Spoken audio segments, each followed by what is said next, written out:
La scène se déroule mardi matin à Paris, au restaurant La Marquise. Et le coup de com' cette semaine, c'est la conférence de presse des restaurateurs. Dans quelques minutes, ils vont venir s'asseoir ici face aux journalistes pour défendre leur point de vue face au rapport Thévenoud. Le rapporteur de la Commission des finances à l'Assemblée, Thomas Thévenoud, accuse les restaurateurs de ne pas avoir répercuté la baisse de la TVA acquise en 2009. Et dès lundi, dans les médias, la polémique éclate. La TVA à 7% dans la restauration passera-t-elle l'hiver? Le nouveau taux pourrait avoisiner les 11 ou 12%. Les restaurateurs sont déjà interviewés par les télés, mais de façon isolée. Le lendemain, ils décident de riposter ensemble en convoquant la presse, mais ce n'est pas la foule des grands jours. C'est hyper bien fait. Forcément, beaucoup ont déjà traité le sujet la veille, et le matin même, c'est le géant mondial McDonald's qui occupe la presse en s'offrant une page dans 5 quotidiens. On les écoute peut-être plus compte tenu de leur poids économique. C'est aujourd'hui en chiffre d'affaires, c'est les premiers restaurateurs de France.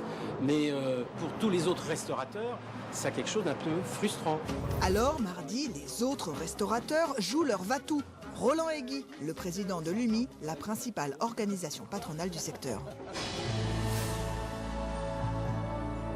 Son discours est calibré, images fortes et chiffres chocs. On a encore le symbole du cadeau Sarko. Il nous traîne derrière, on ne s'en sort pas. Si jamais on montait le taux de TVA, quel que soit le prix, il serait une destruction de 100 000 emplois. 100 000 emplois. Avant le début de la conférence, l'argumentaire a été soigneusement préparé jusqu'à la dernière minute. Faire, c'est de démonter l'argument de Thévenoud qui prend tous les volets ensemble sans en faire exactement. On est nous sur un tiers. La jeune femme qui briefe Roland Aiguy vient du cabinet Vaesolis, spécialisé dans la com de crise. Désolée, mais C'est vous qui leur avez proposé de faire une conférence de presse avant le rapport? moi je n'ai pas de... C'était les idées des organisations patronales et puis moi je n'ai pas de raison d'être interviewée. Roland Aiguy, lui, en revanche, ne se cache pas. Le cabinet Vaesolis lui sert à changer d'image. Tout le monde aime le café, le cafetier, l'hôtelier, le restaurateur. Tout le monde a un ami qui est cafetier, qui est restaurateur. Mais collectivement, c'est une mauvaise image. Donc c'est tout ça qu'on doit inverser justement avec l'opinion publique. Mais en pleine période de crise, s'offrir un conseil, n'est-ce pas paradoxal? Ce cabinet, il coûte cher. Vous nous dites, on est un secteur en crise, attention, mais vous payez les... Attendez. Non, ça ne coûte pas cher. La finalité, c'est d'arriver... Vous savez, toutes les organisations patronales ont tous un cabinet soit de lobbying, soit de conseil. C'est normal, quoi. On ne peut pas faire tout seul. Et si la deuxième organisation patronale, le Synorca, se débrouille tout seul avec sa directrice de com, experte en rabattage de journalistes. Monsieur Chedal, président du Synorca des restaurateurs, sur la mutuelle. Ici, Monsieur Chedal.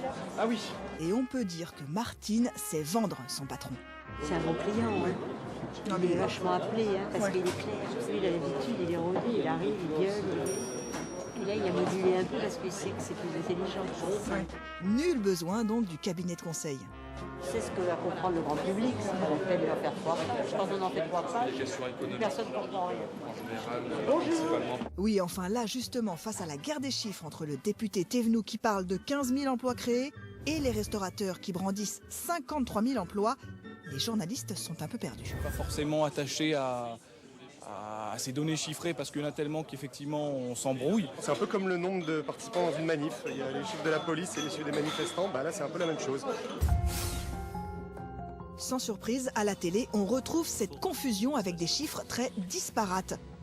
Un objectif de 70 000 emplois qui devaient être créés. 40 000 postes supplémentaires étaient prévus. 57 000 embauches ont été signées. Il n'y en a eu que 5 000. La conférence de presse de mardi, elle, est passée à la trappe des JT. Seuls quelques magazines ont invité les restaurateurs. C'est le symbole du cadeau Sarko qu'on traîne comme un boulet.